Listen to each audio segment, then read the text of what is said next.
the very end. Okay. All righty. Hello, everyone. Welcome, everyone. Oops, sorry.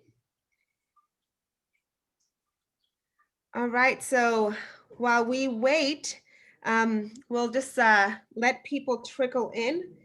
We have over 1,000 people who RSVP tonight, so we're super excited. For all this amazing, all these people who were so interested to learn more about transportation. But before we kick it off to Dana, who will be our amazing moderator tonight, I just want to welcome myself. I'm Stephanie Burgos Veras, organizing manager with the Riders Alliance. And so for those who are welcome, coming in, I'm just going to go over some logistics for tonight. So you probably all have received many emails from me about tonight. So first of all, thank you for opening them and thank you for actually coming here and being here tonight. We have a very packed agenda, so we have to dive right in. But tonight's, to just talk a little bit about the structure of tonight and what is available for everyone who's here. So tonight's program will be broken up into two sections. We'll have two 1-hour panels. And the first panel will run from 6:35 to 7:35, and it will be followed by a 5-minute break. And then we will give everyone the opportunity to go get a drink, go to the bathroom, and then we'll ask everyone to be back here by 7:40, and then we'll run until 8:40. And so just a few logistics and options that we have tonight. So we have two amazing interpreters tonight who will be providing American Sign Language, who will be visible throughout the forum. We'll also have Spanish interpretation. To be able to access the interpretation, there is an icon at the bottom of the screen. Once you click it, you'll be able to click Spanish and hear the interpretation. We will also have live captioning, and to access the streaming text, I will drop a link into the chat box where you can see all the live captioning throughout the event. As well, tonight our Facebook, our event will be, streaming on all of our partners' Facebook page. So, if you want to see it again, you can go to a Facebook. We'll be uploading it on YouTube after, so you can come back to this event multiple times. But not only will we be on Facebook, live streaming, a lot of our staff members also will be on Twitter, live tweeting everything that's happening and all the action for those who can't join us tonight and like to get their news from Twitter. I think many of us do. But while we're on Twitter, we're actually going to be using a very special hashtag that we hope that everyone who's on this webinar will also use. And the hashtag for tonight is Transpo Mayor 2021. That's how we're doing it tonight. So we're asking everyone, to please use Transpo Mayor 2021. But before I give it over to Dana, who has, a very packed agenda and a lot of great questions that have been informed by so many folks on this webinar tonight, this wouldn't be a grassroots event if we didn't have an icebreaker. So we'll have two icebreakers tonight. I'm going to do one, and then Dana's going to do the second one. The first one is a quick poll. Oftentimes people forget, what does the mayor actually control? Since we know that the governor and the state also have some control over our transit. So we'll have a quick poll to test just how much you know. And then for the second one, Dana will walk us through. But after she walks us through, we're asking everyone to take a picture of the icebreaker, post it on Twitter with our very fun hashtag TranspoMayor2021. And with that, I hope that tonight is informative, that it is fun and engaging. And we hope that there's a lot to take away, and that there's a lot of pictures, a lot of good tweets, and that we get to see a lot of the activity on social media with, once again, our very nice new hashtag TranspoMayor. So thank you so much. And I'm going to post the poll up. And then in a minute, I'll take it down and pass it over to Dana. All right.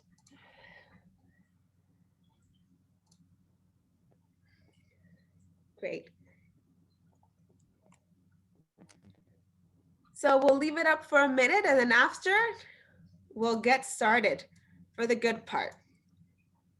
All righty. Okay. Let's see how well Civics 101, our crowd. What does the mayor actually have control over?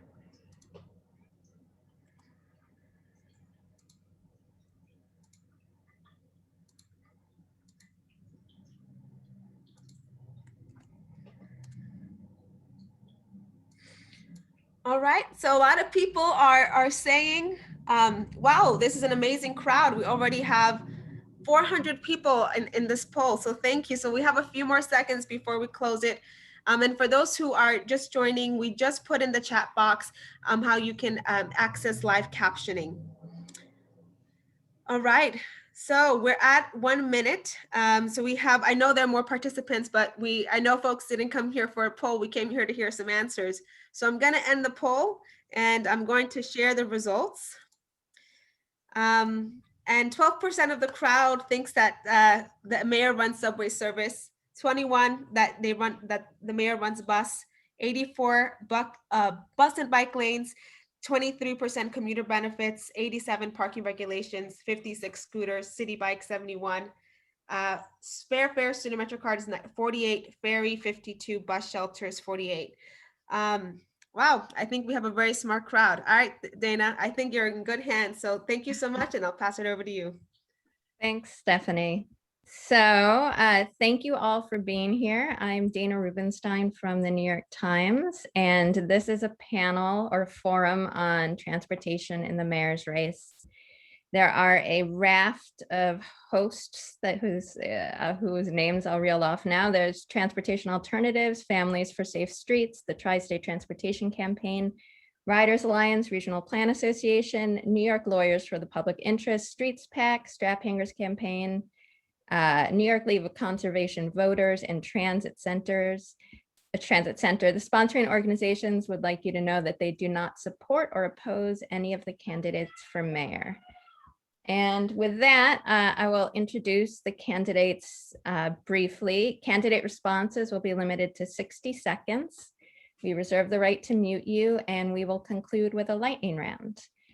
So the first panel, assuming everyone is here, is Sean Donovan, the former HUD Secretary and Federal Budget Director, Diane Morales, a former nonprofit executive, Maya Wiley, former counsel to the mayor, and Andrew Yang, former presidential candidate. Hello.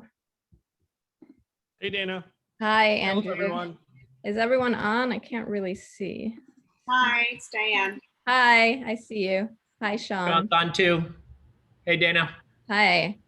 Is Maya on? Or is she coming late? Thought I saw her. Yeah, I she see was her on name, earlier. but not her video. Okay, she might Maybe be she's running. with her cat. That sometimes happen in these forums. There she is. Oh, hello. Oops, for some reason, it was not letting me in. I think it was because Sean wishes he had my cat. Could be. All right, well, thank you all for being here. We're going to, before we begin the interrogation, we're going to do something a little unusual. We're going to begin with a scavenger hunt. So we'd like each of you to find quickly something that you use every day to get around town, like an emblem of your transportation know-how, be it a Metro card, a bike helmet, city bike key, car key, whatever, and then bring it back and show it to us.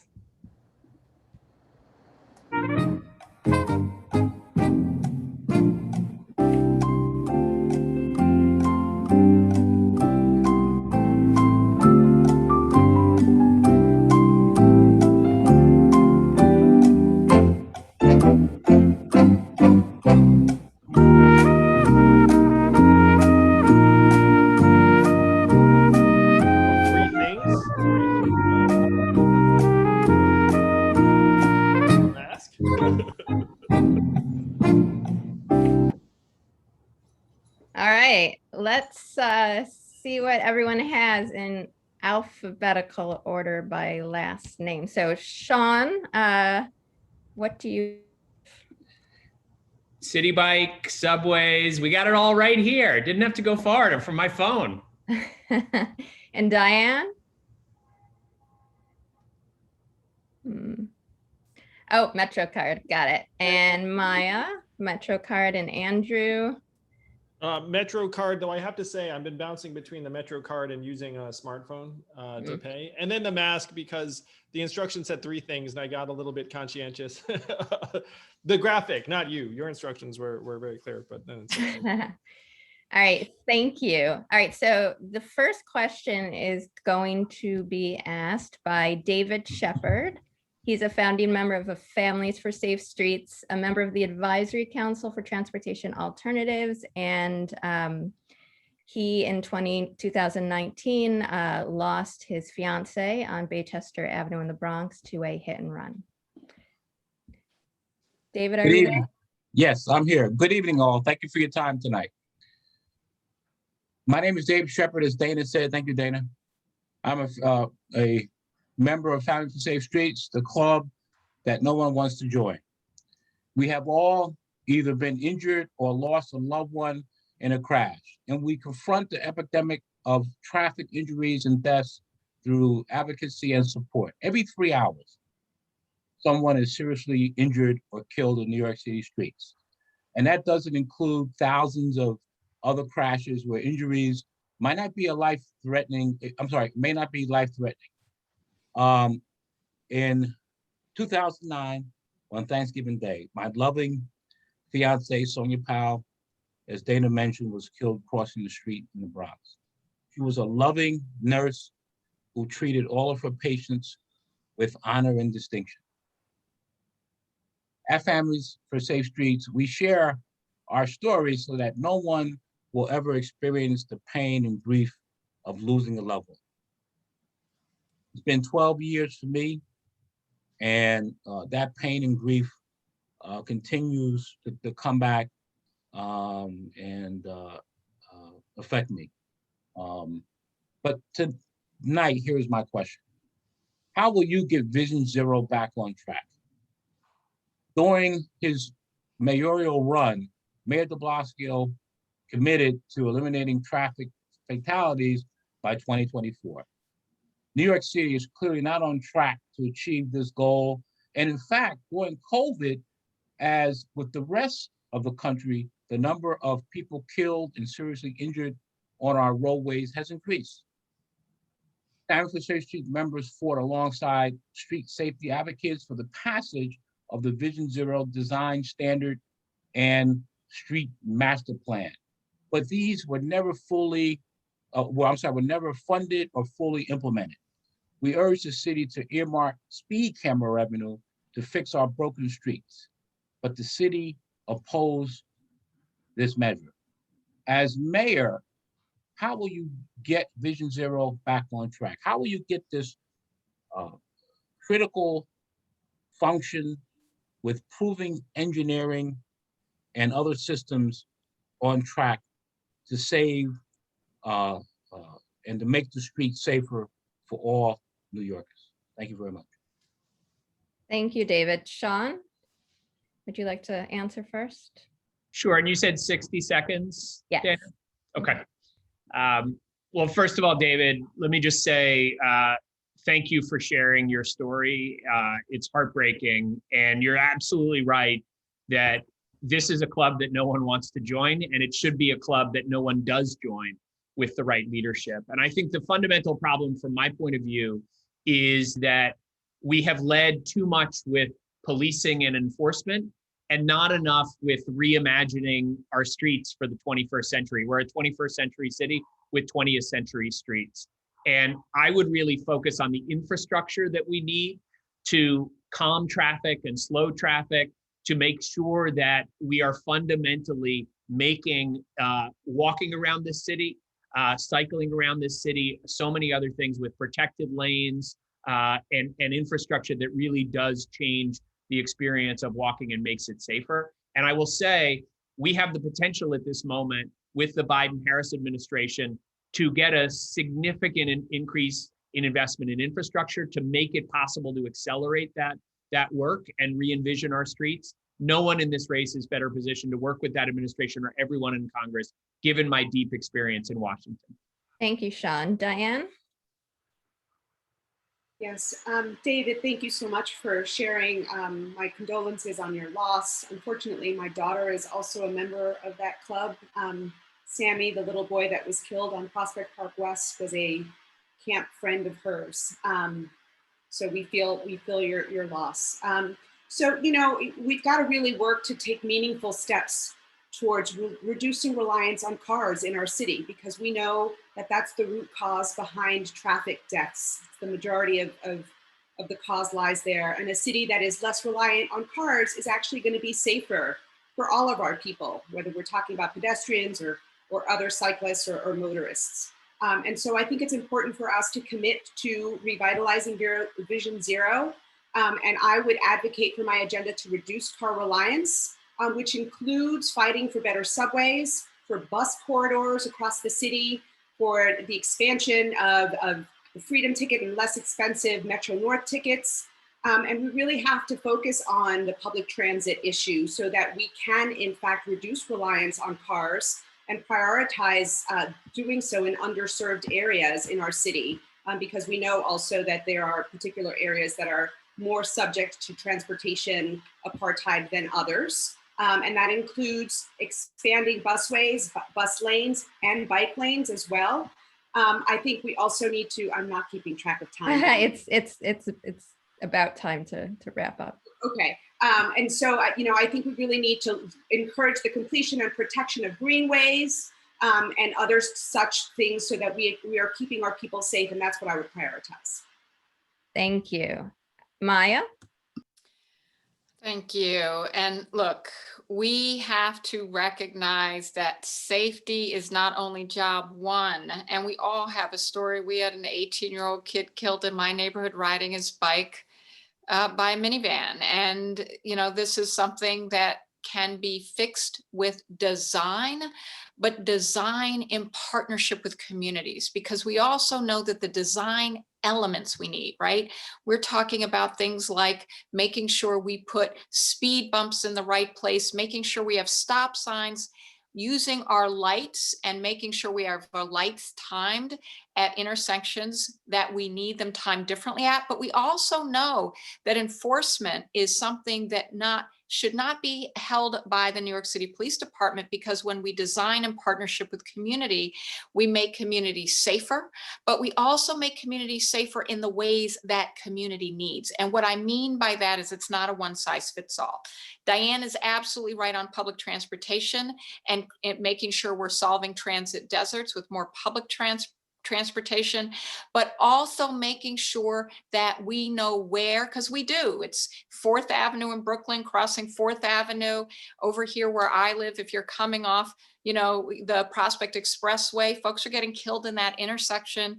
But that's the point, is what those design elements are have to be localized, and that's having a mayor that will be in partnership with communities around what design makes sense for them, because it's not a one size fits all answer, but it is one that requires partnership with community. Thank you, Maya. And Andrew. Thank you, David, for your activism. I'm so sorry for your loss. There are a number of concrete things we can do to get Vision Zero back on track. First, we should examine reducing speed limits in places where people have been struck and badly injured and killed. The fact is the lethality of a vehicle can change dramatically based upon even 5 miles an hour. The second thing is we need to have automated enforcement in more of these areas where frankly there are people that are driving excessively fast. After you get ticketed by an automated camera, your behavior changes quickly. The third thing is that the NYPD should not be examining the sites of accidents after the fact. They frankly don't understand a lot of these issues. That should be moved to the Department of Transportation, that can then make recommendations to remediate what happened with that accident. We should be seeing every accident as both a tragedy and an opportunity to learn where we're failing in terms of our infrastructure. The fourth thing is that when I was with StreetsPAC and was at the site of a tragic bike accident, it was a private truck that ran over this boy. And some of the private carting companies, frankly, have incentives that are going to lead drivers to become more careless and trying to rush. We have to prohibit any incentive that is going to lead any driver to be financially rewarded for driving unsafely. Okay, thank you. So next question, and I'm actually going to try to enforce the time limit this time around. So the next question is, Mayor de Blasio's Vision Zero plan was supposed to, as David mentioned, eliminate all traffic deaths by 2024. That's 2 years after one of you might take office. can you commit to fulfilling that vision? And if not, do you have a new date in mind? Is it even reasonable to have a date in mind? And we will begin again with Sean. So I am committed to meeting that date.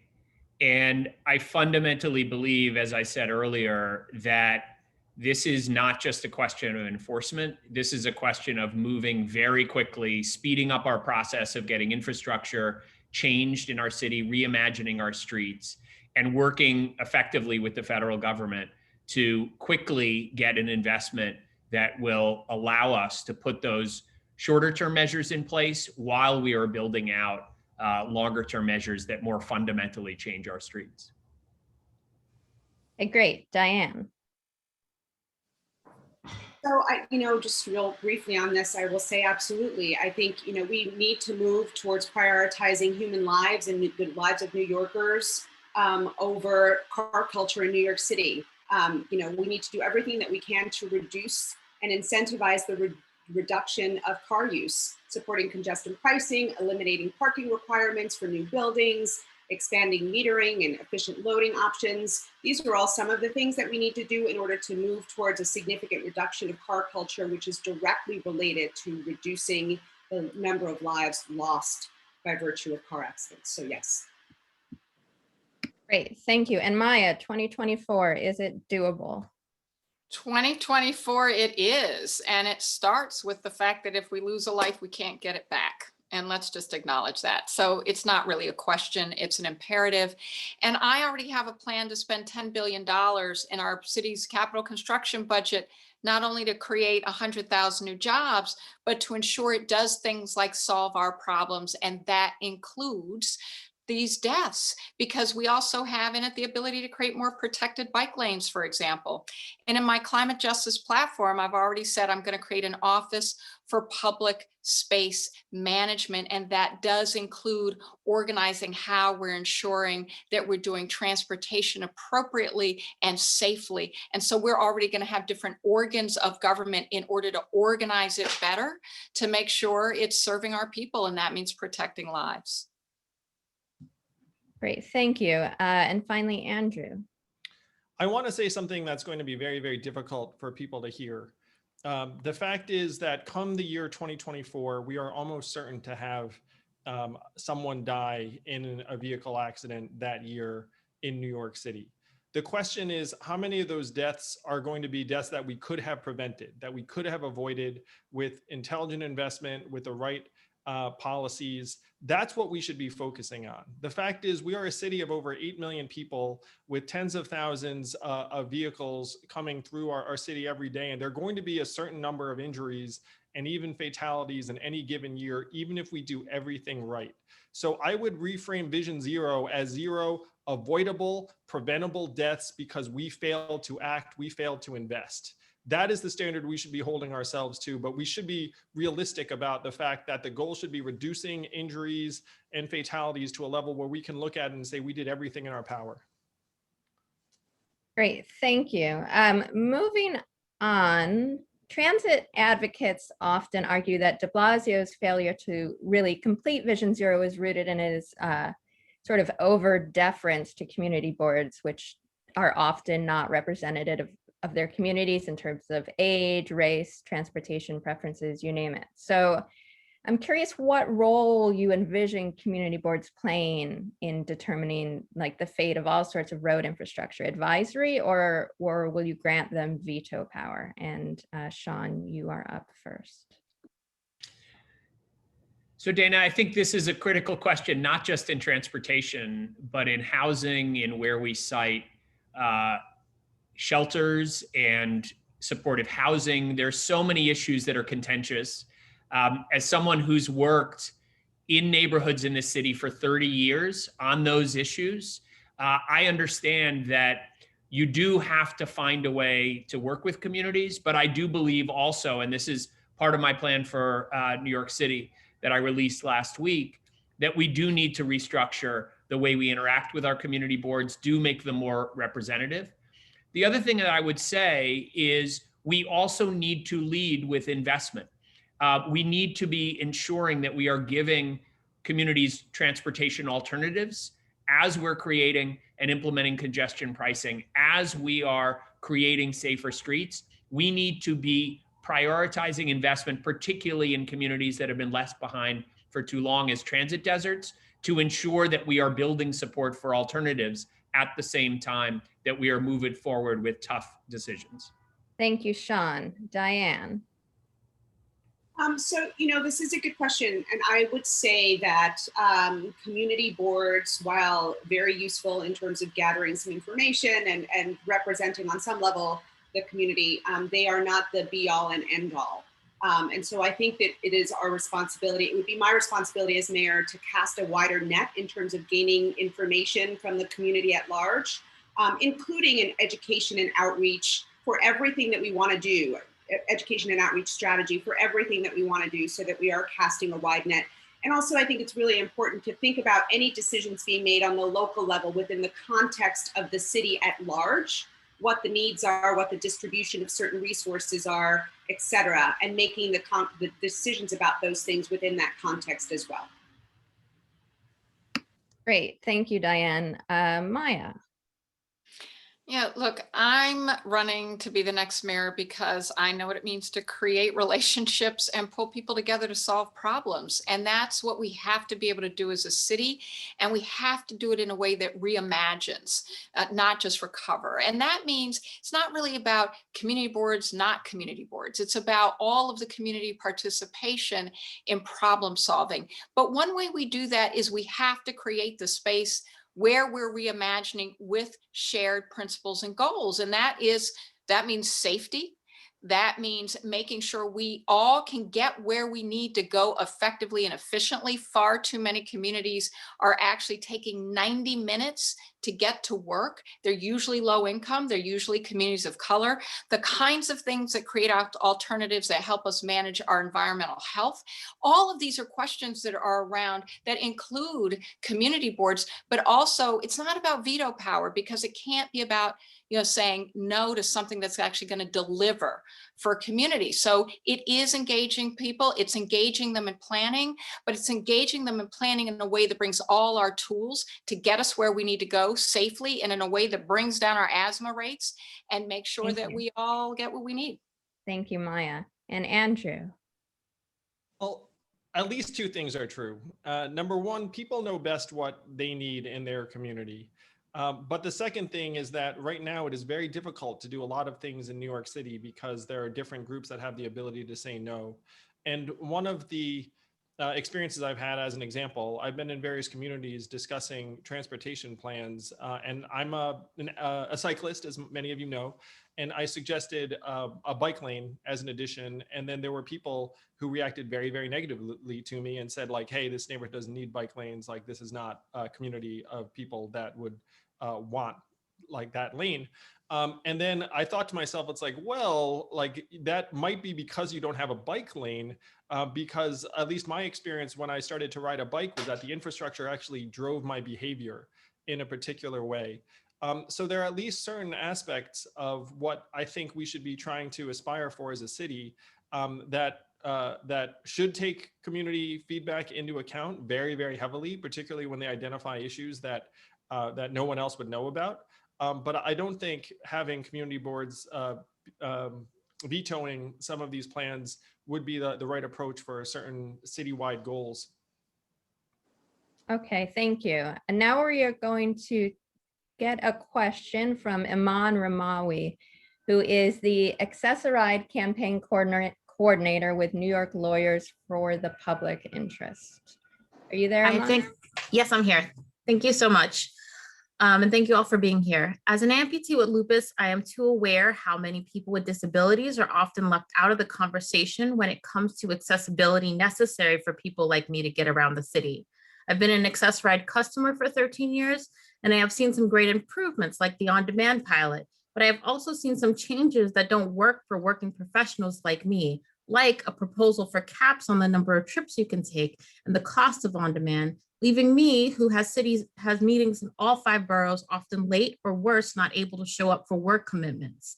When I'm not relying on paratransit, I'm using the city sidewalks, which are often inaccessible. And in many cases, it's getting worse with the obstruction caused by open restaurant programs and the poor snow and ice removal. I've had piles of snow block me from leaving my house for multiple days too in the past. Moreover, companies providing bike share and e-scooter options need to provide accessible options, which are often lacking in order to give all New Yorkers the same opportunity to tackle micromobility issues affecting city dwellers. What will you do to make sure the city's streets, sidewalks, and various means of public transportation are more accessible for people like me with disabilities? Thank you, Aman. So we will begin with Sean. Thank you. And look, when I said we need to reimagine our streets for the 21st century, this is one of the central parts of what we need to do. When I was housing secretary, I created a partnership called the Sustainable Communities Partnership between the EPA, our health agency, our transportation, and HUD to invest the largest investment we've seen in a generation in planning for transportation and reimagining our streets, using complete streets guidelines, using universal accessibility guidelines to make sure that we're making our streets, our city more broadly accessible to everyone.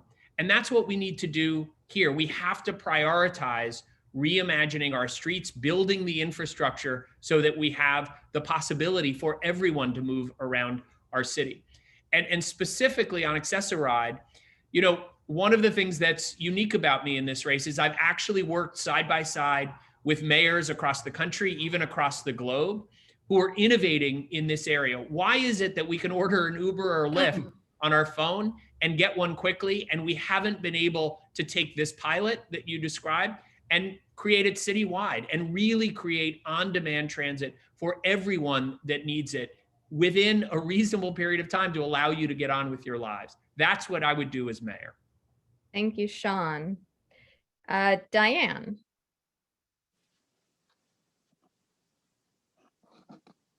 Sorry.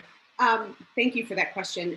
So, you know, the city has got to be accessible to everyone, no matter what their ability is. And so, you know, I would commit to, as mayor, making sure that we're keeping public pathways free from ice, from snow, from pooling water, including our sidewalks, our crosswalks, and bus stops to ensure safety.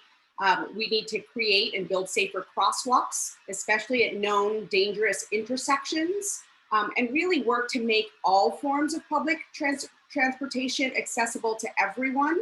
Right now, we know that only 25% of our subway stations are wheelchair accessible. We need to push and push the state and work with the state to make sure that we're addressing that. I would say by 2030, ensuring that our bus stops are ADA accessible as well. In terms of the question that you posed specifically about the Access-a-Ride, I think we should be integrating the city's accessible taxi fleet into the MTA's Access-a-Ride program to enable more immediate rides versus the 24-hour advanced request that is required right now. And push for the Access-a-Ride to be able to provide direct on-demand services to get people where they need to be faster, so that you don't have to take indirect routes to get where you want to be. And I'm conscious of time. And also making sure that all crossings are accessible for people who are blind by incorporating audio elements as well. You know, in other words, there's a lot that we can do and we should do, and we should be prioritizing that for everyone. Thank you, Diane. All right, Maya. So, as someone who is non-disabled, as someone who has benefited every single time that we have done something to make the lives of people with disabilities more accessible, like cuts in sidewalks, like bigger bathroom stalls, as someone who's a civil rights lawyer who worked with folks on ADA issues, compliance issues, like I can tell you one thing. I'm the candidate that actually pulled together a discussion with experts in the disability community around what we should be doing as a campaign, as a public event that we did virtually, to acknowledge, one, that unless we have the voice of folks with disabilities at the table telling us what needs to be done as city government, we won't get it right. And it's the other reason why within the Office of Public Space Management that I will create, we're actually creating a disability track that crosses all the decision making of that office, that is also going to be itself de-siloing government, because it's going to be pulling in the different arms from DOT to SBS, Parks Department, and others to say, we have to be designing our spaces to serve all our people. And one of the things we heard from disability advocates is make sure we're elevating the decision-making, the power of the office, the mayor's office for disability services, because we don't right now. That office is an extremely important and valuable one I worked with as counsel to the mayor, that doesn't have enough power over what other agencies do. So we will elevate that to ensure that we're fixing these problems once and for all. Thank you. All right, and lastly, Andrew.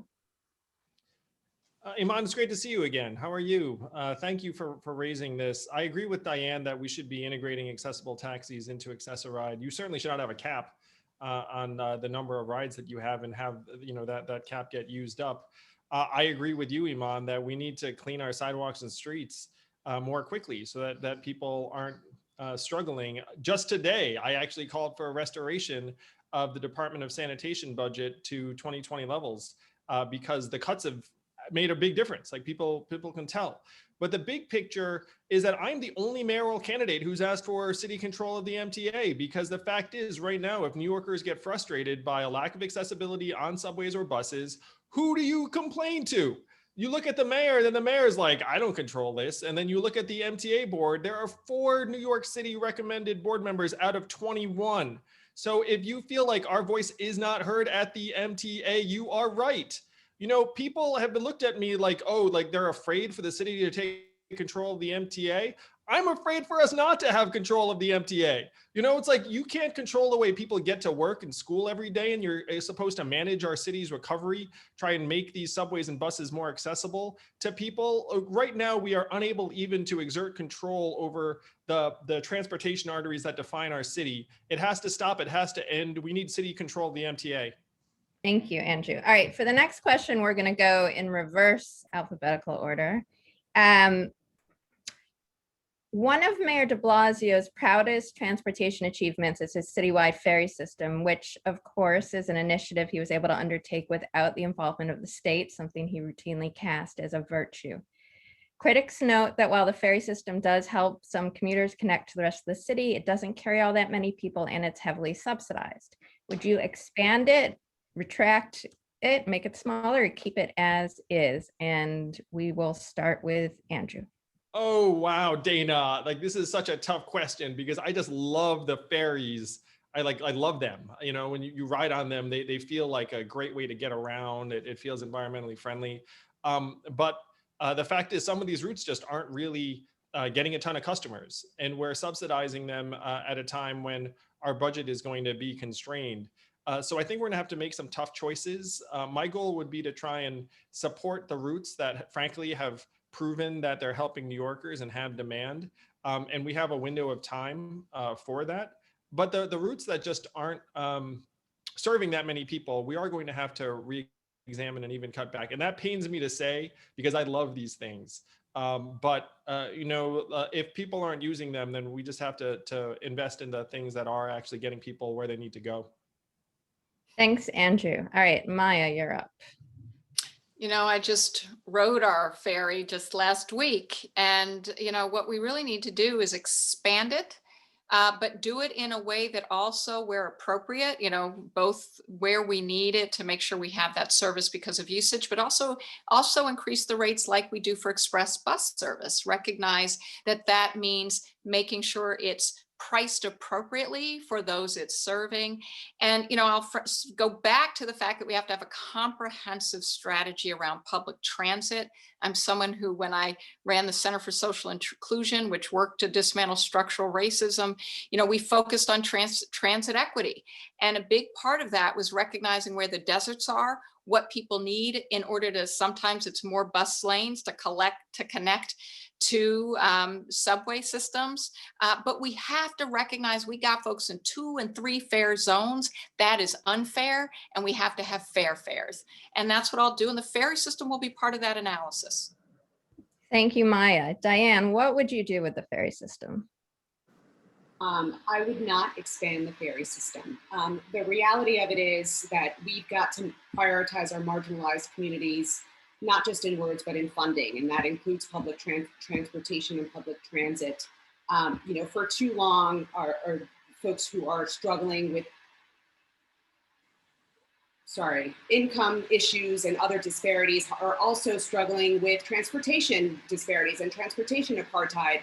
How we move through the city is inextricably linked to the rest of our lives. And we've got to actually prioritize funding the systems that people use. Let's start with the buses, which we know are used predominantly by low income Black and brown folks. Let's expand that. And then let's focus on the subway system. I don't think that the ferry system is something that I would look to expand right now. Thank you. And Sean. Thanks, Dana. So fundamentally, we need to change the way we plan and envision our city. We need real comprehensive planning based on what I call 15-minute neighborhoods. We need to be looking at every neighborhood and making sure that every New Yorker has real transportation alternatives within 15 minutes of their front door that get them to jobs, to school, to their friends and neighbors quickly. And so I do see ferries as having a critical role. And frankly, I don't mind that we subsidize them, given that we subsidize cars more than anything else by paying for roads and paying for parking and so many other things in this city that are deeply subsidized. I think the question has to be, are they equitably distributed and where is their demand? I was in Staten Island the other day. I was in the East Bronx. I know that there is demand, including in Black and brown communities, but we need to have a system that plans equitably and interconnects these modes. We need to make sure we have last mile solutions for ferries, such as City Bike and other micromobility modes that allow us to create an integrated network. Thank you, Sean. All right, now we are going to take a question from Karen Hamilton, who is a Riders Alliance member, urban planner, and who lives in a transit desert.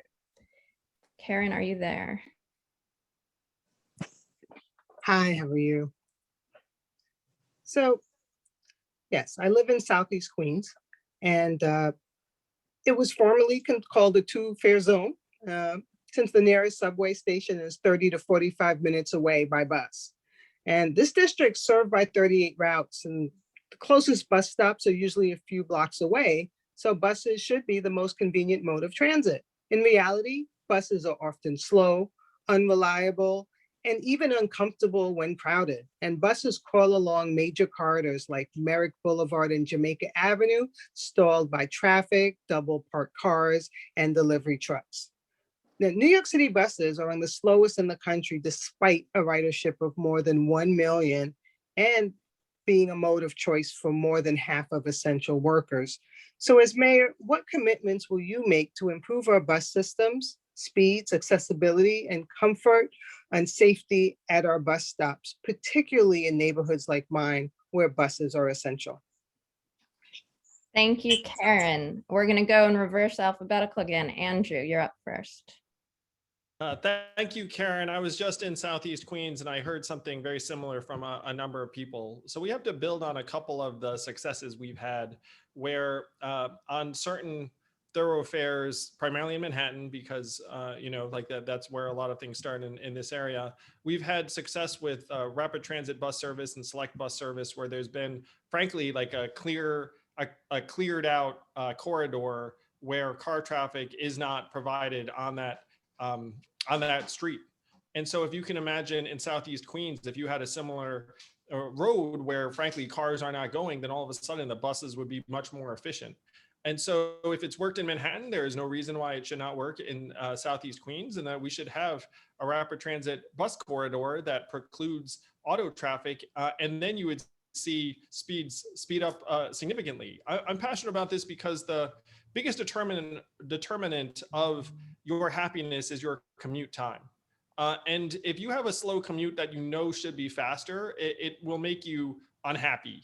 And there is no reason why we're inflicting that on New Yorkers when we've seen success in other neighborhoods that can be replicated in transit deserts like Southeast Queens. Okay, great. Thank you, Andrew. Maya, you're next. I personally experienced this, I'll be honest, because when I was in college, my boyfriend lived in Laurelton and I lived on Staten Island for the summer. And I used to have to take the ferry and then the subway and then the bus. It was a heck of a long commute. And we also know from the data exactly what you're talking about, because Black people in this city, and let's call it, have the longest commute rates of any group, but also Black, Latino, Asian, higher than white. And that is honestly because of both segregated housing, but it's also because we did not invest in public transit in traditional communities of color. That has to change. Buses are a critical part of doing that. We have to expand bus lanes, to expand bus rapid transit. I will do that, but I will focus first and at where the commute times are the longest, and to connect folks to where they have to get to and where they have to get home. Thanks, Maya. Diane. Yes, thank you. So yes, you know, the problem that you raise is one that I am not unfamiliar with. The MTA and issues with the MTA, whether we're talking about buses or trains, have disproportionately affected minority, working class, and low-income communities for far too long.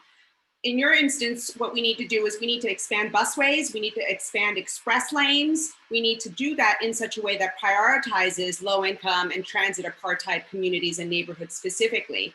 We also need to expand bus rapid transit networks in major corridors so that we're facilitating access and transportation across the board. And also we need to be looking at expanding the fair fares so that we're reaching that out to students and to low-income community members so that everybody has not just access to transportation system in terms of the routes, but also in terms of the economic ability to access that. Thanks, Diane. And lastly, Sean. Thanks so much. And I want to agree with what everyone else has said about the importance of dedicated routes and BRT. And as perhaps the transportation wonk in this group, I'd say I'm the only one who's ever been to Curitiba, Brazil, and seen arguably the best bus rapid transit system in the world. But we have to understand that that's only one part of the solution. We really need to solve these issues more broadly. And fundamentally, we need the MTA to commit to the bus redesign that they've been talking about for a long time, but not walking the walk on. And what I haven't heard is the critical importance of changing the signaling infrastructure in this city. We have over 300 bus routes in this city, and fewer than 10 of them actually have TSP available right now to speed those trips. So yes, dedicated lanes, BRT, but we need to have a system that works for everyone.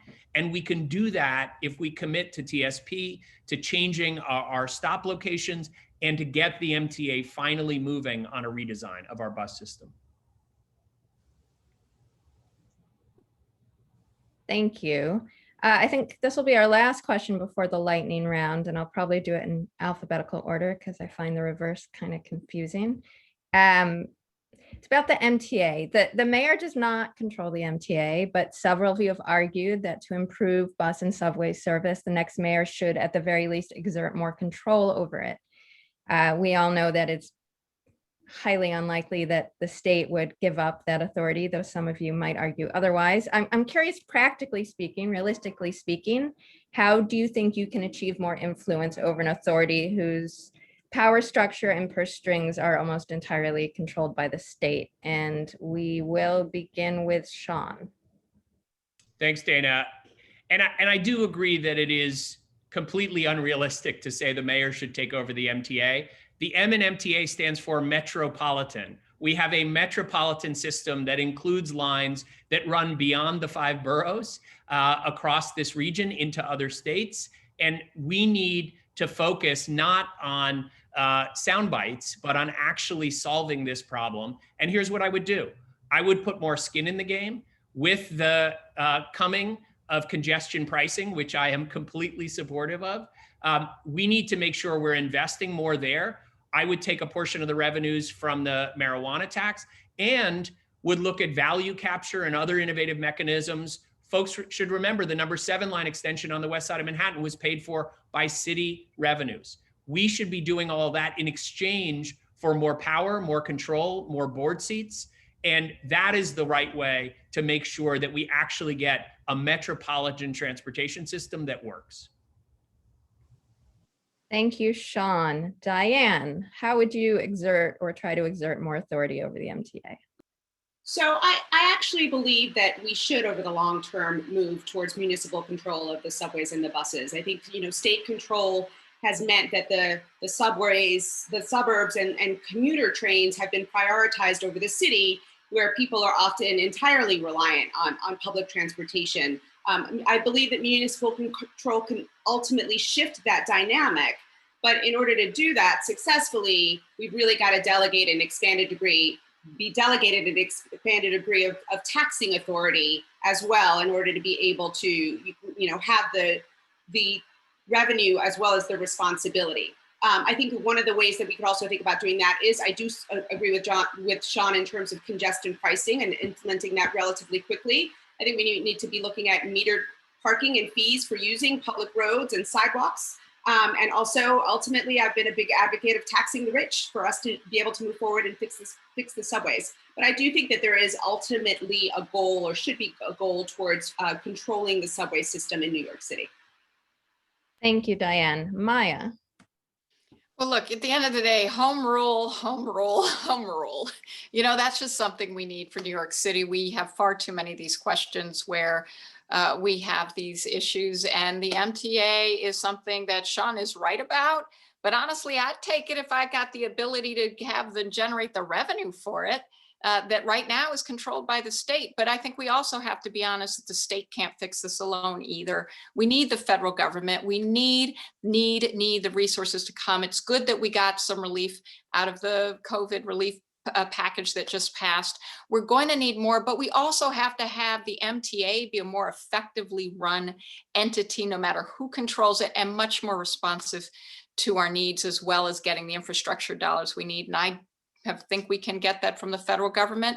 And I think we know that when you're 8% of GDP of the nation, which is what we are, that we are entitled to making sure we keep our economy going, our people being able to get around this city. And that does mean investing in our public subway system, as well as having fair fares. Because if it's too expensive to ride it, if you have multiple fare zones, it just doesn't matter for too many of our residents. And we have to fix that.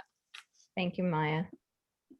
And apologies that I have to run. I had a Yes. hard stop. Thank you so much, Thanks Dana. for joining us. And I'm headed to Andrew. the same forum, so thank you all. Great to be on. Bye. Andrew.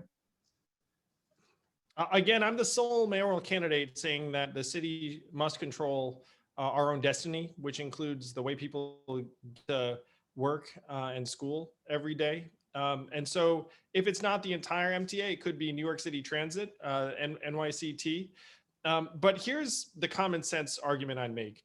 The folks in New York City are going to look up and they're going to hold the mayor accountable for something that's so important in their daily lives, and they should.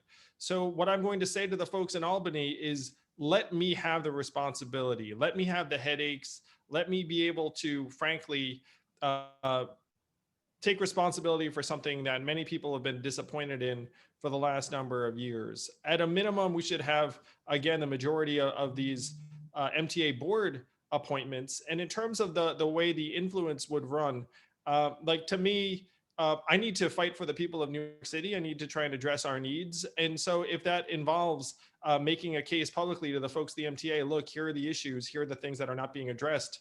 Maybe we can get people to a point where they're like, please take this responsibility rather than have various officials be responsible for changes that haven't been made. Okay, Diane and Andrew, you're the two survivors of this round. So we're going to do lightning round now. And I guess I will ask each question. They're basically yes or no questions. Starting with this one. Diane, will you commit to commuting to City Hall by subway, bus, or bike if you become mayor? Yeah, I can take the A train straight to City Hall from here. Andrew? Definitely subway or bike regularly. I'd be delighted to bike. That would be probably the high point of my day. Though I will confess there will probably be times I use a car to make phone calls, during the commute. Okay, Diane, do you support lowering the citywide speed limit to 20 miles per hour? Yes, after we significantly reduce cars in the city, yes. Andrew? Yes, I believe it would reduce fatality rate significantly. Can you name your favorite bus line, Diane? 38, the B38 down DeKalb Avenue in Brooklyn. Andrew? It's the M42. It just goes back and forth. True. The BQX, I'm sure you're familiar with it, the light rail proposal from de Blasio that will very much be in the next mayor's under his, he'll be able to, or she will be able to kill it or not kill it. So would you kill it or would you keep working on it, Diane? We'll probably kill it. Andrew? So the BQE is falling apart. We're going BQ, sorry, I wasn't clear. The BQX, the light rail proposal. Oh yeah, the BQX will be killed. I believe. Should the transit system have more NYPD officers, fewer, or the same amount of NYPD officers, Diane? You're kidding, right? No, they should not have more. So the same amount or fewer? Fewer. Fewer. And Andrew? What was the beginning of that question? The New York City Transit. The question was about the NYPD's presence there. Do you think there should be more NYPD presence, the same amount, or less? I think we need to be responsive to what is happening at any given moment. So, in sometimes it might be more and sometimes it might be less. Though if they are there, they should not be busting turnstile jumpers and criminalizing poverty. They should be homing in on, like genuine concerns for the public. Okay, and lastly, and I think, Diane, you might have already mentioned this, but do you support eliminating minimum parking requirements from the zoning code? Absolutely. And Andrew? Yes. Okay. Awesome. Well, thank you both. And I think we're going to do a 5-minute break before the next panel. Bye, everyone. Let's keep New York City moving. Thanks, Dana. Bye, everyone. Dana, you're a pro, I have to say. Bye, Diane. We're the last people. Bye, Andrew.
Thank you, everyone. I hope everyone enjoyed their quick bathroom break, their Twitter or Facebook break.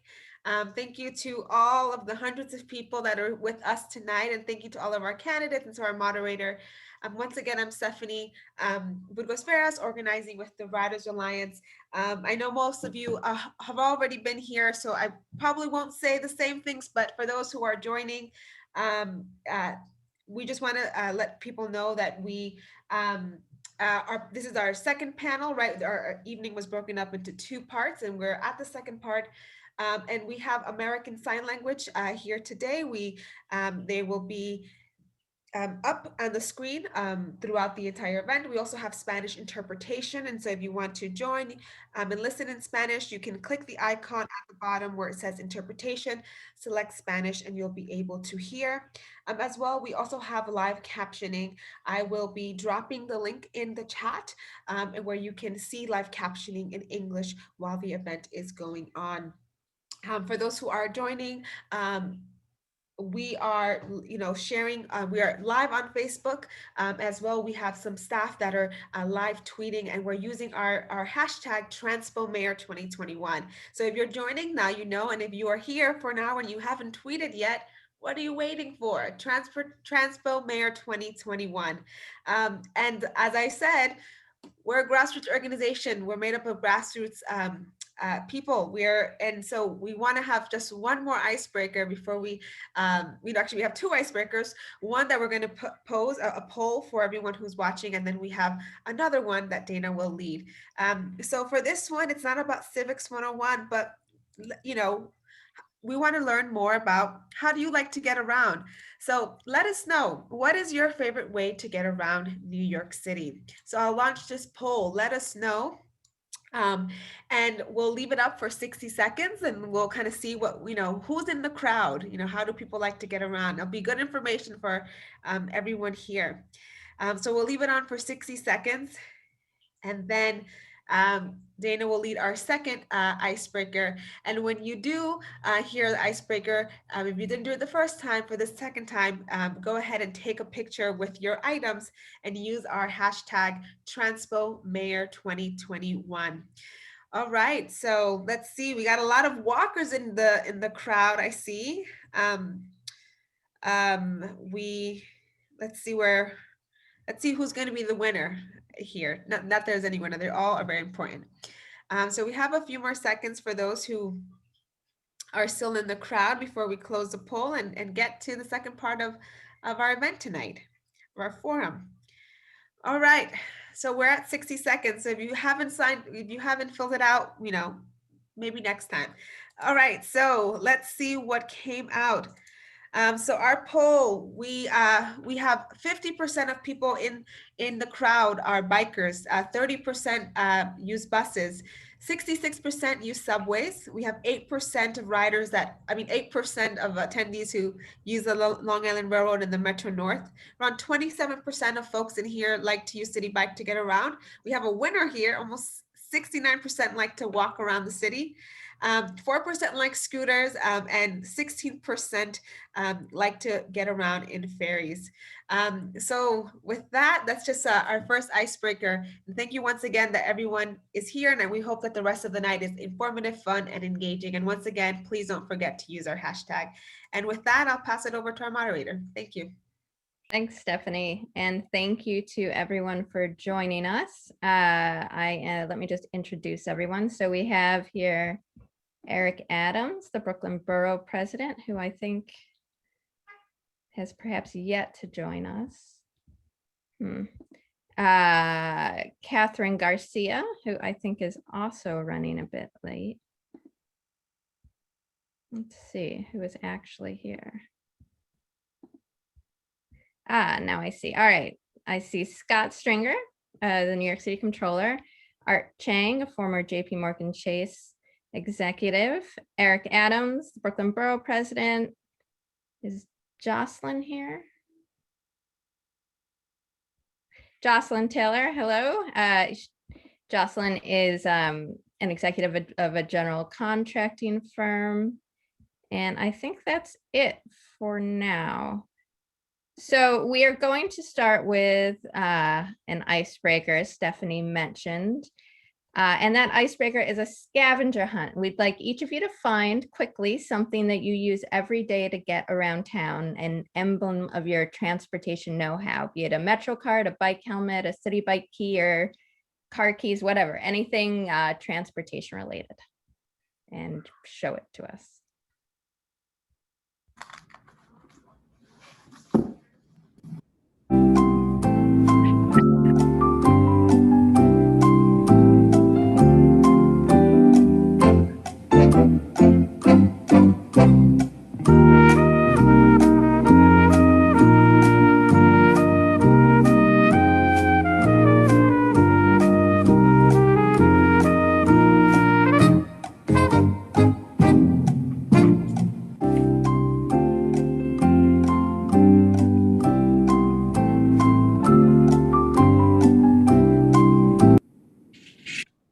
Awesome. Okay, so what do we have? I see Art has a bike helmet and a Metro card. Eric has a Metro card. Scott has a Metro card. Jocelyn has a Metro card. Very nice. All right, so let's jump right into it. Our first question is going to come from David Shepard, who is a founding member of Families for Safe Streets and a member of the Advisory Council for Transportation Alternatives. In 2009, a driver killed his fiancée on Baychester Avenue in the Bronx. David, are you there? Hello. Good evening, all. Are you seeing me? Good evening, all. So as Dana mentioned, my name is Dave Shepard. I'm a member of Family for Safe Streets, the club that no one wants to join. We have all either been injured or lost a loved one in a crash, and we confront the epidemic of traffic injuries and deaths through advocacy and support. Every 3 hours, someone is seriously injured or killed on a New York City street, and that doesn't include the thousands of crashes where injuries might not be life-threatening. My loving fiancée, Sonia Powell, was killed on Baychester Ave in the Bronx the day after Thanksgiving in 2009. I can't believe it's been 12 years. She was a loving and kind person who worked as a nurse and served her patients with honor and distinction. She was a very loving person who gave more than she asked. Tonight, my question is, or Family for Safe Streets question rather, is how will you get Vision Zero back on track? During his mayoral run, Mayor de Blasio committed to eliminating traffic fatalities by 2024. New York City is clearly not on track to achieve this goal. And in fact, during COVID, as with the rest of the country, the number of people killed and seriously injured on our roadways has increased. Family for Safe Streets members fought alongside street safety advocates for passage of Vision Zero design standards and the street master plan, but these were never funded or fully implemented. We urge the city to earmark speed camera revenue to fix our broken streets, but the city opposed the measure. As mayor, how will you get Vision Zero back on track? The engineering standards related to Vision Zero have a proven track record all over the world. How will you get this life-saving function back on track? It's really sad that our children and elderly are afraid to walk the streets due to the number of traffic crashes and related fatalities. Thank you. Thank you, Dave. Just a reminder to keep your responses to 60 seconds if possible, and we're going to start in alphabetical order and at some point go in reverse. So Eric, starting with you. Thank you, and thank you. That's a powerful testimony, David, and something I know far too often. I spent many days with the advocacy, standing with the families long after the cameras were gone, helping them bury their loved ones, from Kevin Angel Flores to Paysan Lot. These are real people to me. And it's about really putting the money where we need to do so, and proper enforcement. And I'm going to be clear on that. As a police officer, I was in charge of traffic stats, and we took a serious approach to identifying those areas where you had traffic fatalities. And anyone who's in this business is well aware there are certain locations in this city that you can predict almost the number of accidents you're having there based on the way the street designs are, the layout, based on the speeding. We need to apply that data to bringing down the numbers. Look at 9th Street in Brooklyn as a similar location. And so I'm going to use the technology, use the enforcement, use the redesign to handle this problem. Awesome, thank you. Eric, Art, you are up next. All right, thank you. And David, I am so sorry for your loss.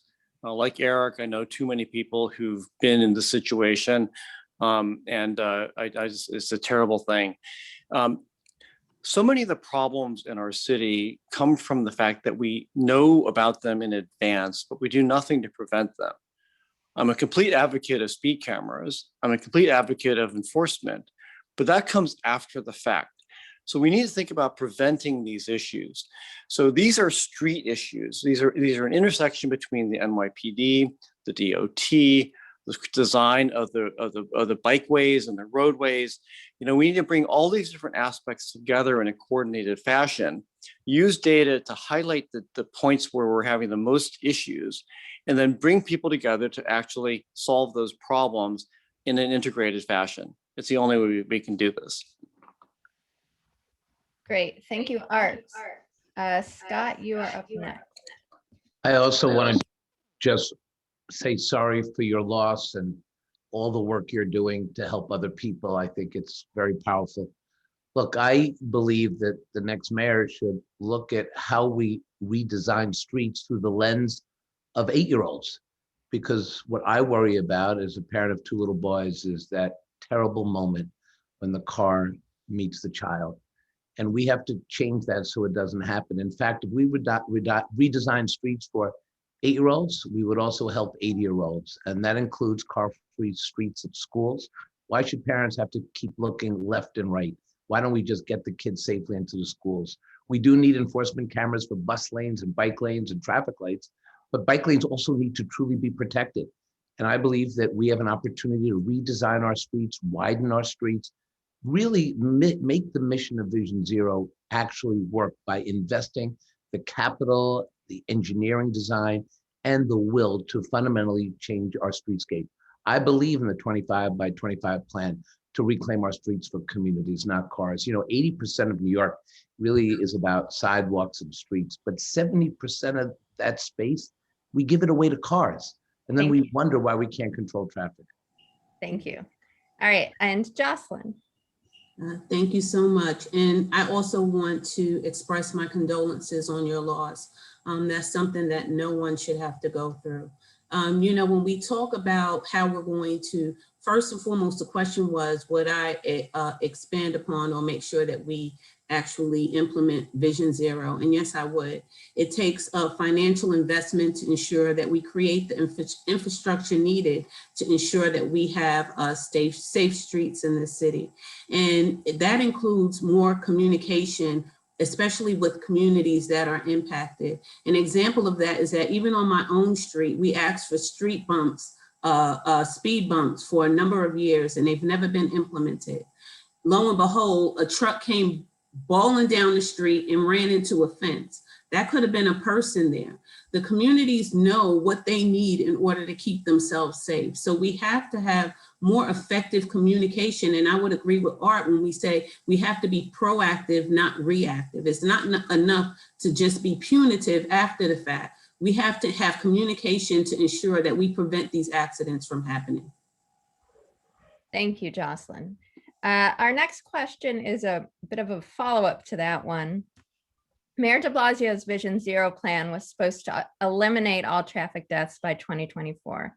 2024 will be 2 years after one of you possibly takes office. Can you commit to fulfilling that vision? And if not, do you have a new date in mind? And is a date even a reasonable approach?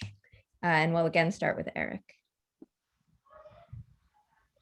Yes, specifically, I think the 2024 is a real date that's feasible. And again, I want to lean into what I stated of anyone who has done this work, like I did as a captain, we know the locations where these accidents are happening repeatedly. And you can speak with the families of Safe Street, and they will tell you that many of these areas had repeated accidents. The crashes. It may not have been a fatality or death, but the crashes were there beforehand. We don't have to wait until you have a crash that causes a fatality. I'm going to use the pre-existing data, change the street designs, and we clearly can meet Vision Zero by 2024 with the proper allocation of both enforcement, redesigning streets, and making our streets safer for pedestrians. Great, thank you. Art, same question. Is 2024 viable? It is. It's going to take a huge amount of effort, and it's going to take a different kind of an approach from government. I'm completely in support of the Municipal Art Society's recommendation to appoint a director of the public realm at the deputy mayor level. That person will be tasked with this as one of the top priorities. I'm the only mayoral candidate who's actually built, designed, and built streets. And we know this can be done. We know that the tools exist within our transportation department, within our parks department, who are responsible for some of the sidewalks. And we know that the resources exist in the communities to find this information. We can also use an improved 311 system to be able to alert us about the data that needs to happen. So the things like what Jocelyn described, like that should be something that should be transparent to everybody, available for follow-up, and should again fall into the responsibility of this new director of the public realm. Thank you, Art. Scott, 2024? You know, part of the problem with this administration is that there were too many deadlines set when the mayor wouldn't be mayor. So I will obviously try to get to his deadline, but I don't think we can do it by this incrementalist approach. The reality is that we have to do a wholly owned redesign of our streetscape. And that's going to include more busways, more bike lanes, more protected bike lanes. We have to make sure that we reduce cars fundamentally. And that means making open space permanent. It means making us have the ability to build 100 new playgrounds, as I proposed. But the way we're going to get there is not just from enforcement. That's after the fact. We need to take advantage of this pandemic in the way we build our city. This is our once in a lifetime generational opportunity to really reimagine what New York would look like. Look at it from Copenhagen and Barcelona and all the great street cities.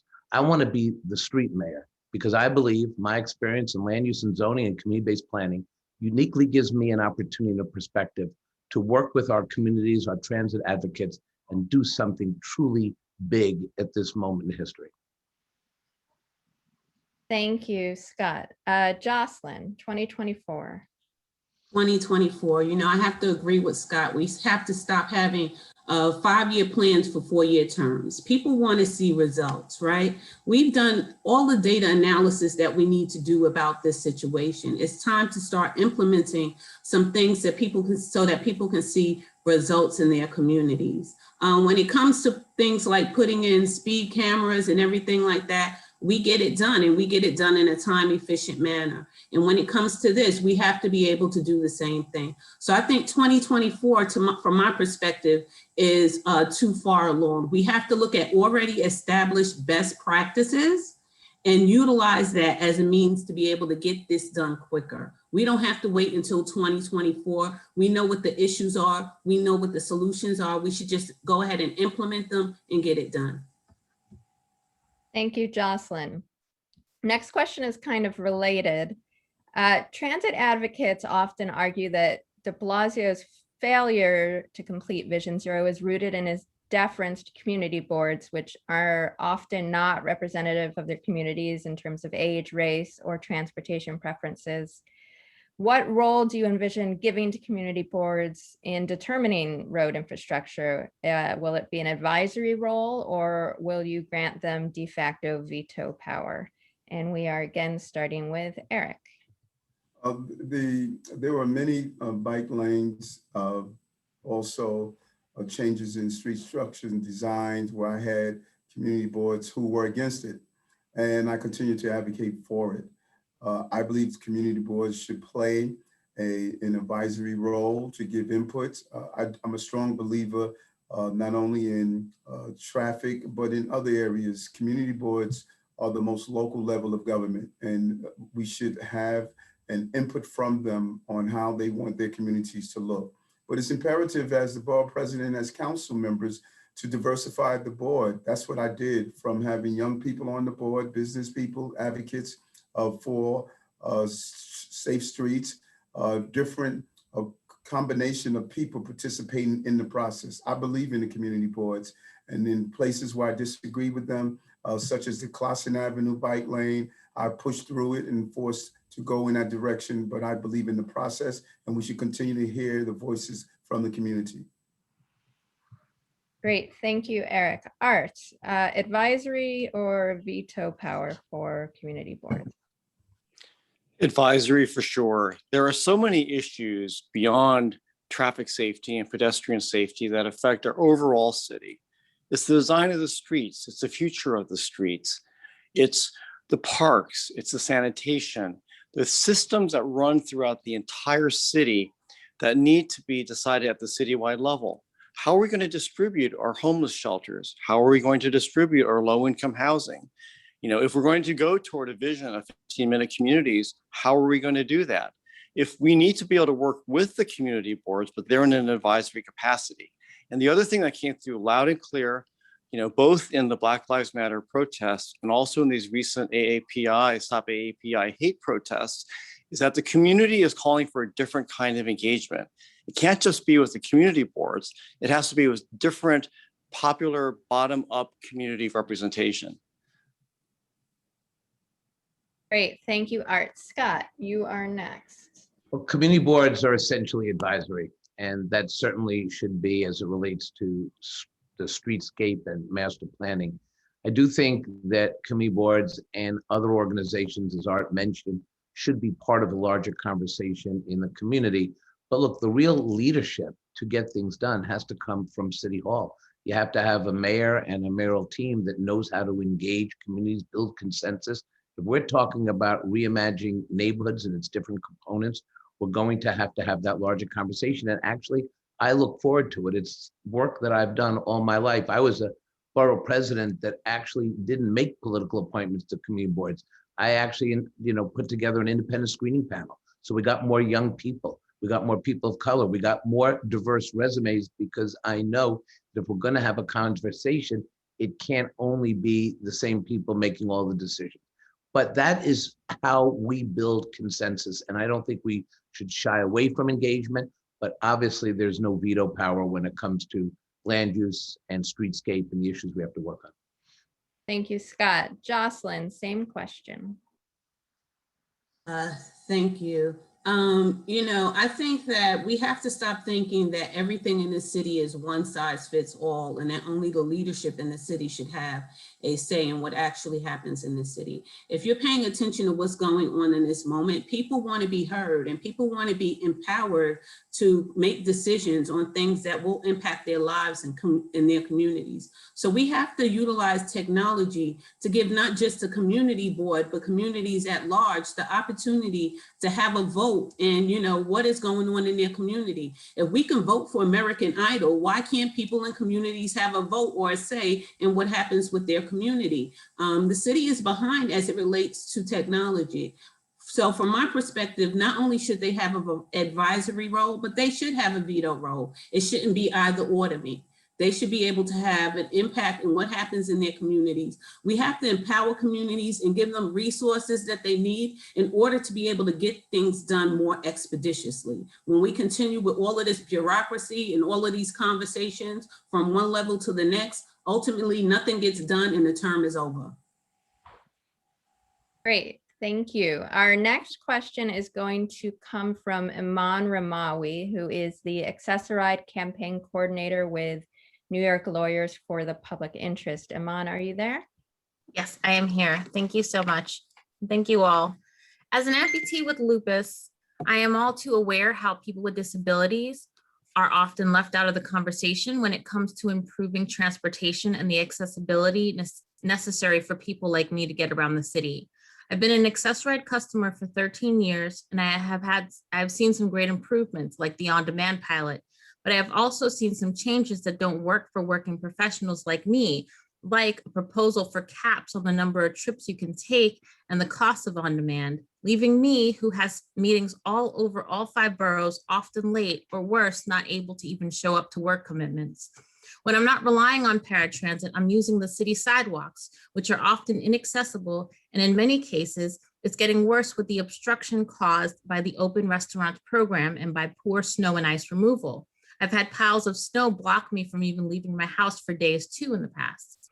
Moreover, companies provide bike share and e-scooter options need to provide accessible options, which are often lacking, in order to give all New Yorkers the same opportunities to tackle micromobility issues affecting city dwellers. What will you do to make sure the city streets, sidewalks, and various means of public transportation are more accessible for people with disabilities like me? Thank you. Thank you, Iman. This one will do reverse alphabetical order, which I guess means we are starting with Jocelyn. Thank you. And thank you for that question, Iman. It's a great question. You know, when my mom was alive, she actually had Accessoride. And one of the things I have to say, it wasn't a program that really worked well for her. I enrolled her in the program because there were times when her home health aide would have to take her to various doctor's appointments and I wouldn't be around. One of the things that I found with the Accessoride is that the clients wait for an exorbitant amount of time for the Accessoride. So it goes back to the utilization of technology. If we want someone to utilize something, we have to make it streamlined and efficient. And we have to make sure that it's going to be something that it doesn't cause stress to them, right? Accessoride is supposed to be a help. So we have to invest in ensuring that the city actually supplements Accessoride. Listen, if I could call Uber and Uber could be in my door in 5 minutes, no one should have to wait for an Accessoride for an hour. Recently, when I was in East New York at the community center, there were seniors there waiting to get their vaccinations. One of the things I found when I walked in was seniors who were waiting there for over 30 minutes for their Accessoride. I think in this city, we need to invest and do better. I know we're doing a lot as it relates to you know, the street curbs and all of that type of thing. It's happening, but it's not happening quick enough. We need to engage more firms that do that type of work so we can speed up that process and make sure that everyone has access in the city. No one should be stuck at home at any time. Thank you, Jocelyn. Scott, same question. Wanna say, I think Jocelyn hit it. We should have Accessoride on demand. That is a time that should happen. As controller, I've ordered Accessoride time and time again, and it's the same thing over and over again. They don't take advantage of technology. They don't respect people's mobility. And I have seen firsthand through audits and my own eyes that there are people who are literally sitting in the freezing cold waiting for an Accessoride that may not show up. It is just a system that with real management and a real plan could bring this kind of transportation in the 21st century. But look, as controller, I did some of the most compelling audits on broken elevators and broken escalators. I called out the MTA and spurred them to make these repairs because there's nothing more terrible than somebody who is navigating underground and can't get back up the elevator or can't get back up the escalator. There have been people stuck for hours who can't move in below the subway system. People, this is the 21st century. This is unbelievable that we are in this place. So as mayor, I'm going to make sure that we manage the hell out of transportation and how we make sure that people who need accessibility are able to obtain it. This is not something that should be kicked down the road. This has been a poorly managed process and a lack of respect and a lack of dignity for people who are every bit New Yorkers with professional careers and places to go and people to see. Thank you, Scott. Art. Well, Iman, I'm so sorry that you have to go through this. What a terrible thing to have to experience, because you're just part of the city like everybody else. And one thing that I know is that the things that benefit people with disabilities benefit everybody. If it works for you, and then it will work with a parent with a stroller, or someone who is elderly, or someone in a wheelchair. And I mean, have you ever pushed a stroller through the snow and try to go through a crosswalk? It is virtually impossible. So what we have to do is go back to this director of a public realm kind of process and rethink, what does it mean to have public streets that are navigable by people who have disabilities? What does it mean to have transportation that is accessible to everybody? And I think about some of the experiments that are happening abroad. Like we have to think about London, for example, where they're piloting a flexible bus service that operates like a taxi. You call it, it comes to your home. It's a share a ride for people who are disabled and everybody else. So why shouldn't we start with the needs of disabled people and enable everybody to enjoy the benefits of those? And as mayor, that is what my approach will be. Thank you, Art. And Eric, same question. That's an important question, and I really thank you for that question because it is unimaginable that not only for our adults, but even our children, we teamed up with students from Mayoral High School, and we spoke to them. Many of them had to use the accessor ride, and I should say the inaccessible ride service, and they had to not do what young people do. They had to plan out their days. No one should have to go through moving throughout this city, having to encounter something as challenging as this. I believe we should tap into the yellow cab services. We should tap into the for hire services, the Ubers, the Lyft, and we should have that part of the accessor ride program. And there was a pilot project. I thought it was excellent. There's no reason we should expand it. You should be able to get a ride when you need it, how you need it, without having to plan out your day. Thank you, Eric, and thank you, Iman. On to a different topic. This one is ferries. One of Mayor de Blasio's proudest transportation achievements is his citywide ferry system, which is an initiative that he often notes he was able to undertake without the involvement of the state. Critics say that the ferry system is oversubsidized and doesn't carry all that many people. My question is, what would you do with the mayor's ferry system? Would you expand it, keep it as is, shrink it? And this time, let's start with Eric.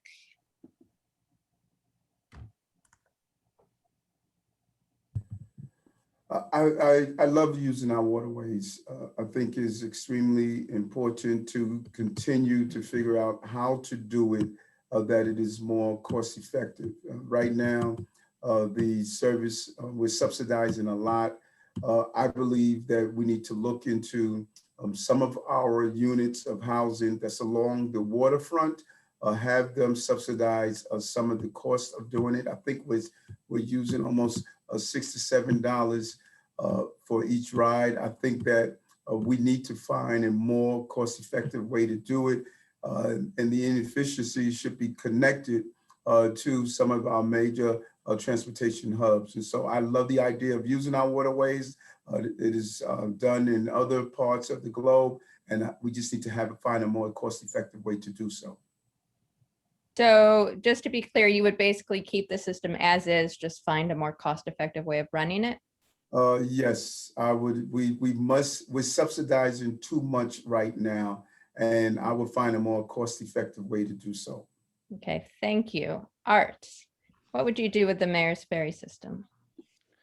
I can't guarantee that I would keep it.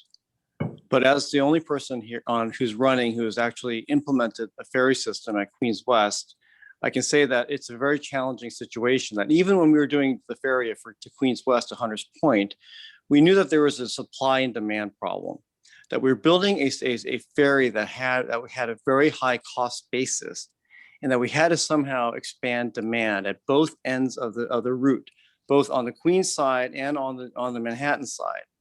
And the question that I would have is, well, what's the data? What does the data show us about that supply-demand match? Is there a way to increase the demand to make the ferry more of an economical proposition, right? Is there a way, or is maybe the ferry not working? So we may actually have some lines that work, and we may have other lines that don't work. We know that the ferries to Weehawken, for example, work very well. The ferry system is really a tri-state intermodal point of transportation. People go from car to ferry to subway, from car to ferry to taxi. And so we need to look at all of those different points and then figure out what is necessary. And then, by the way, we have to include the people who ride the ferry in that conversation. How is the pricing for them? Is the pricing too high? Is the pricing too low? Can we actually increase demand by changing the pricing structure? Sorry, Scott, what would you do with the mayor's ferry system? Well, I would rip up the mayor's contract with the ferry operator right now. It is a $369 million hit to taxpayers. And here's a great deal. It's great to be a ferry operator with Bill de Blasio, because that ferry operator gets to keep the concessions. We actually buy the ferry operator the boats. So the day the boat hits the water, it loses its value every day. I said to the mayor and EDC, this is no way to run a ferry service. And when you have more weekend traffic on the ferries than you do weekday, it's clear that there's a space for ferries, but the real investment in the city has to be to expand our bus network and other transportation alternatives. But the first thing I'm going to do as mayor is come into EDC, bring in financial experts who understand how to do contracting, get better deals with our transportation network. But this has been a boondoggle like none other. Thank you. Just to be clear, would you expand the size of the ferry network, or I would keep it the same, or shrink it? I don't want to take away what people have come to expect. I would rework the contract. I'm certainly not going to buy boats and give concessions and just about the whole kit and caboodle to a favorite operator. What I'm going to do is come up with a comprehensive financial plan. But ultimately, the goal has to be, if we're going to do, I think, transportation subsidy and expansion, I would drive it into the buses and the bus lanes, because I think that's a better bang for the buck. But I would keep the service for the communities right now. Great, thank you. And Jocelyn, what would you do with the mayor's ferry service? Well, listen, I'm sure we have a ton of data that talks about the utilization, and we have to look at that data and see what makes sense, especially given the fact that we're talking about coming out of the pandemic and we're talking about being fiscally responsible. But the other thing that we have to do, a lot of times we implement these things and we don't have effective communication. We don't have input from communities, whether or not they even want the ferry service. I love the fact that in New York, we have so many various options of transportation and means to be able to get around. But we have to do what works for the majority of the people and what helps communities that are like in transportation deserts. Should we be utilizing those funds to assist those people to provide more buses and other options for them? So we have to look at the data and we have to understand whether or not that is the best bang for our buck in this moment. And maybe we look at the type of service that we provide, the timing as it relates to when we provide the service. But if it's not working, if we're operating at a loss, it doesn't make sense. Thanks, Jocelyn. The next question is also a sort of de Blasio legacy question. I'm curious if you can tell me in 60 seconds or less what you would do about the BQE cantilever, which, as you know, cuts through Brooklyn Heights, supports the Brooklyn Promenade, and in a few years will no longer be able to support truck traffic. After first proposing it to rebuild it, the mayor backed off, punted to a panel, which effectively also punted its ultimate fate to another panel. So what would you do? Would you convene another panel? What would you do? And I guess we'll start with Eric this time. There were some great designs, and I followed this closely. The original plan was a terrible idea and a terrible option. I believe we should take the entire region into account. A lot of focus was looking at how this would impact the Brooklyn Heights area, when in fact we should be looking at how it impacts going into the Bay Ridge, Sunset Park, and also heading into the Williamsburg area as well. And I would look at the using the space for a park space. How do we rethink the project? There were some excellent designs that I saw that talked about bringing it to ground level, expanding the roadway and use it for park space as well. And that's what I would look at doing. Great. Thank you, Eric. Art, what would you do with the BQE cantilever? Yeah, like Eric, I've been watching this closely, and I have to say I completely agree with Eric that this is clearly a case where the first design was done very top down, without the right level of community involvement, without thinking about the ancillary effects of things like construction and traffic routing during construction. But this is really a critical arterial roadway that does connect some of these major areas. And if we're thinking about preserving our industrial waterfront, we do have to think about a way for trucks to get from that industrial waterfront to other places within the city, for trucks that have distribution facilities down there to other places in the city. And so this should be a great opportunity to do things like build parkland, to include the communities in this. And to Eric's point, I think we should actually include this conversation, broaden this conversation to include some of the other communities that also are beneficiaries or are affected by the BQE. Great. Thank you. Same question, Scott. Well, I support the Stringer plan for the BQE. I worked with Brooklyn Heights residents and advocates and activists to come up with a forward-thinking plan to promote green space on top of the 3 cantilevers, to make that part of a multi-community plan. We reached out, we looked at engineering reports, we met with DOT, but they didn't understand that we could not build another superhighway because we had to replace the superhighway. So I would implement my plan working with the community. It's complicated. We need to align federal dollars, state dollars, and a whole lot of permits. But this is where my government experience comes in to actually land the plane. And lastly, let's not stop with the BQE. Let's look at the superhighways, the Cross Bronx that has divided communities, and so many highways that at least should be decked and created to make healthier neighborhoods. Right now, these superhighways are a relic of the Robert Moses era. It is time, as we think about transportation and transportation alternatives, to create a less of a car culture with superhighways and create transportation alternatives, but you don't build another superhighway for another superhighway. So please support the Stringer plan candidates. I will send it out tomorrow. Thank you, Scott. And Jocelyn, same question. Yeah, you know, I think it's great to have a plan that seems to, you know, want to enhance the Brooklyn Heights area and the BQE. But let me just say this, there are so many different areas in the communities in the city that are struggling with so many different things. And we tend to do a lot of things that are nice to have, but don't address the needs of the communities that we talk about all the time that are disproportionately affected. So I think that we need to first look at these communities and see what these needs are. And we have to stop doing things that are nice to have before we've addressed the needs of communities that we talk about and the disparities that we talk about in other communities. So, you know, while I understand I've taken the BQE, I understand that we have to have an investment there. We have to invest in, you know, the infrastructure. I want to make sure, is this the most immediate need in this moment? I'm not sure that it is. Right. Thank you, Jocelyn. Our next question is going to come from Bria Baptiste. Bria is a student at Queens College, and she organizes bus riders with the Straphangers campaign.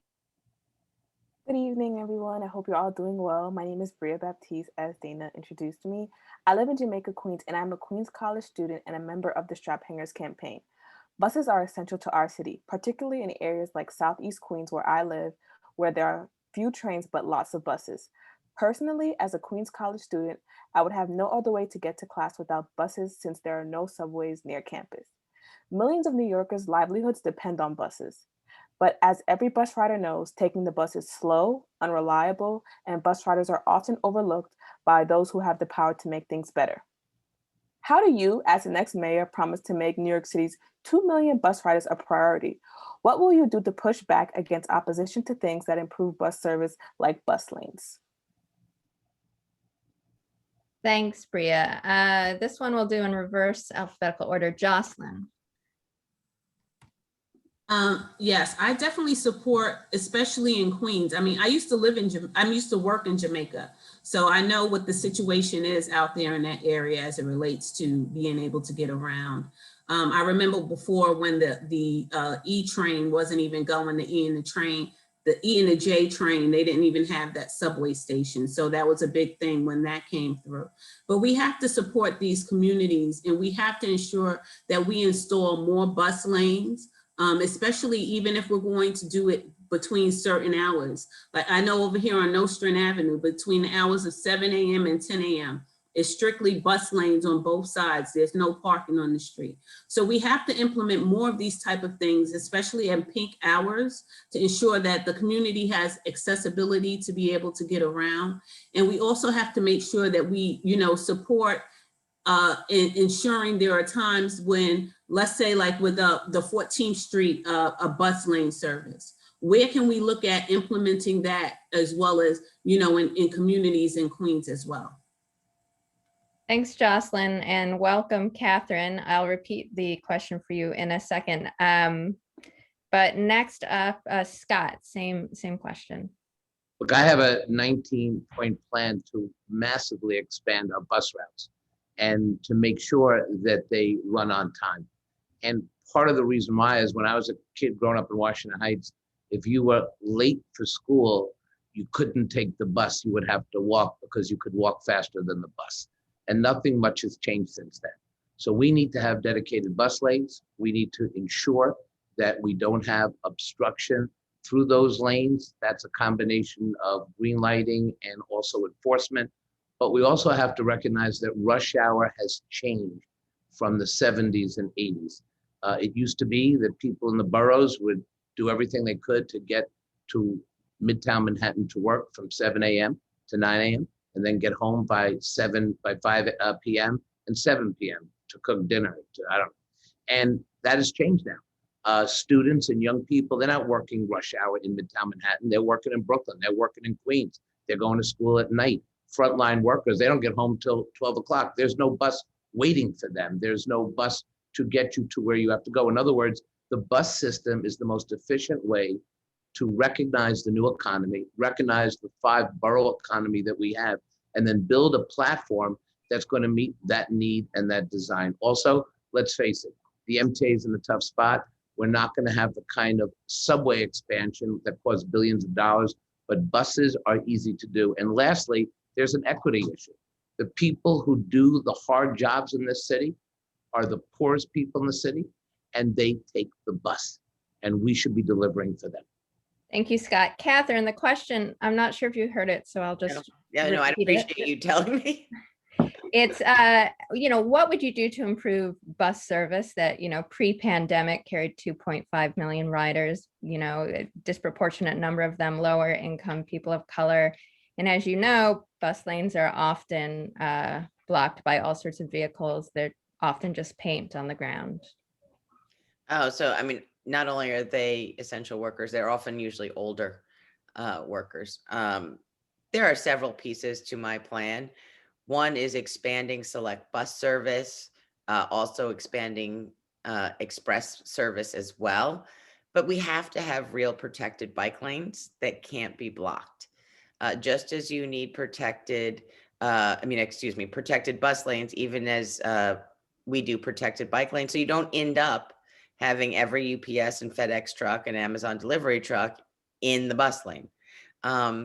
We also need to make sure that there's enforcement and that people stay out of the bus lanes, and we can use technology.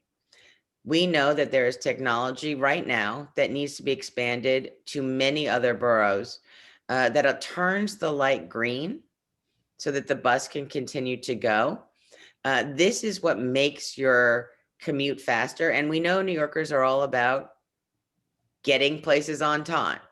They choose mass transit not only because it is the cheapest way to go, but it's also because it actually gets you there faster often than a car.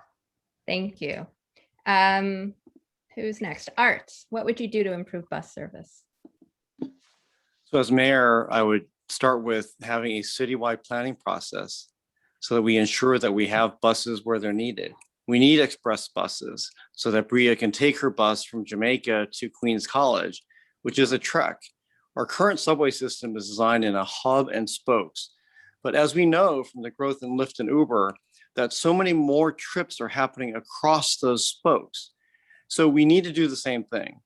And by the way, why are the traditional buses the only way we can do this? As I mentioned in response to an earlier question, London has been experimenting with flexible bus routes that operate more like share a taxi type of service.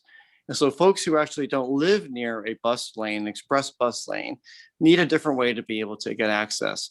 And then finally, I'd say that Dana, that the New York Times has done some amazing work showing how you can map cell phone traffic across different cities. And there's no reason why the city shouldn't be using that to actually find out how people are actually commuting. So we have a baseline, and then we orient the buses, because they are the most flexible solution, to those places. And then we can use technology to be able to make it easier for people to get those buses and know where they're coming from. Great, thank you, Art. Eric, same question. How would you improve bus service? Thank you very much. And I must apologize. I have to depart after this.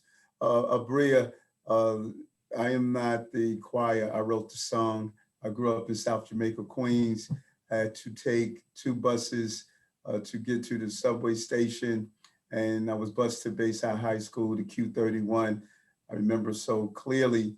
And so we need to invest in our rapid bus systems. And this is something we can do as a city. This is an opportunity to expand our bus services as the 5 borough presidents came together to get an additional 40 miles of busways. We were only successful in 20 miles. And last month, we also put out a call of action for 30 new miles by the end of 2021. So we hear you and we understand that this is the best way to improve our system. And I'm all in. I'm a MetroCard user, and I know how important it is to have great bus service. Thank you for that question. And to my colleagues, I'm sorry I have to hop off, but have a safe evening. Thank you. I think you're going where I just came from, Eric. So this will be our last question before the lightning round. It's been 14 years since the first green painted bike lane arrived in New York City. Last year, the Surface Transit Advisory Council that the mayor convened, but whose recommendations he never implemented, recommended bicycle superhighways to move more New Yorkers across the city.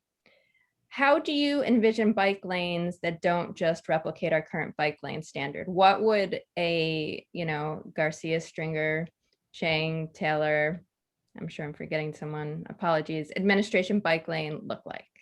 And we will start this time with Art.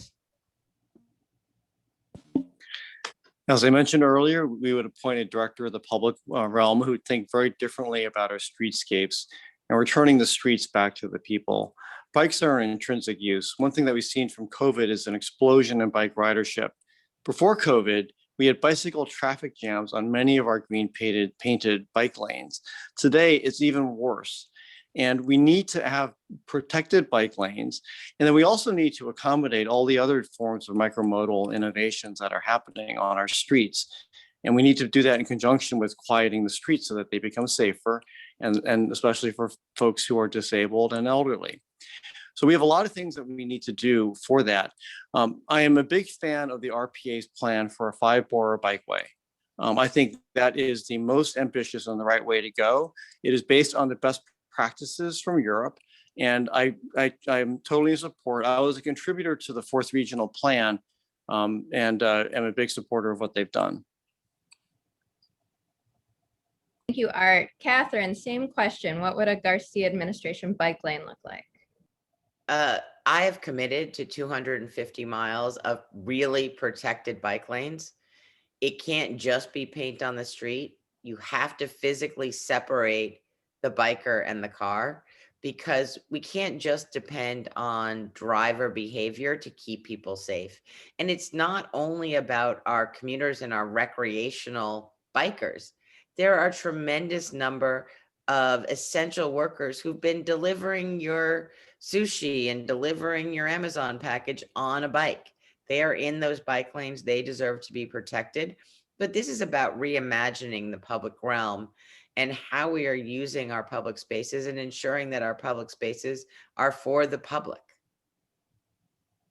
Thank you. Scott, same question. I really do think we can build 350 miles of bike lanes in 5 years. And as part of my plan, I would make sure that every high school student in this city could get a free city bike. But the key is a bike that drives through very protected bike lanes. We have to separate pedestrians and cars. And there's technology that can do that. It just means will and planning. I also think that when we think about safety, again, I cannot stress how much we have to think about a lot of these streetscape proposals through the lens of keeping children and seniors safe. There's a wonderful sign on the Brooklyn Bridge when you come over the Brooklyn Bridge, and at least it was there for many years. And I really felt something because I was a young parent or a new parent, I was never a young parent. And there was a sign that said, be careful, my daddy works here. And I think the mission of the DOT and the next mayor has to be, be careful with design because my kid's gonna ride here. And that is something that I think parents who've lost loved ones and all of us feel is the number one priority. Thanks, Scott. Jocelyn, same question. Yes, listen, I love the fact that a lot more people are getting around the city via bicycle. But one of the things that I've seen is that the lanes as they've been designed right now, some of them are not safe. I think that we need to have, my plan is to have more community involvement in the design and where we put the lanes before we start putting the lanes in. And, education for people in regards to the value add in us, using bicycles as a means of transportation, because I think that that's important as well. Safety is truly key, but I also feel like we need to do more public service announcements about bike safety, because we do have a lot more bikes on the road in this moment. And we've never really taken a step back and talked about how cars and bikes should be interacting with each other. When I think for myself, listen, I've got my license back in the 80s, right? You don't remember that stuff from back then. We have to re-educate people as it relates to what it looks like when we have bikes on the lanes now, because we have a lot more bicycles. I don't think it's going anywhere, but I think, under my administration, we're going to have a lot more community involvement as it relates to where we put the lanes and a lot more communication about bike safety. Thank you. All right, so finally, our lightning round. These are designed to be basically yes or no questions. And the first one, and I guess we're doing alphabetical art. Will you commit to commuting to City Hall by subway, bus, or bike? Yes or no? Yes, 100%. Catherine? Yes, our train. Scott? Yes. Jocelyn? Yes, train. Train. Do you support lowering the citywide speed limit to 20 miles an hour, Art? Yes. Catherine? No. No. Scott? Yes. And Jocelyn? I would say no. I think 25 is good. I think we have to have more effective communication about safety. All right, next one. Name your favorite bus line, Catherine. The B63. Sorry. All right. Sorry. Q41. Scott. M104. And Jocelyn. Well, I take the 25 or the 26.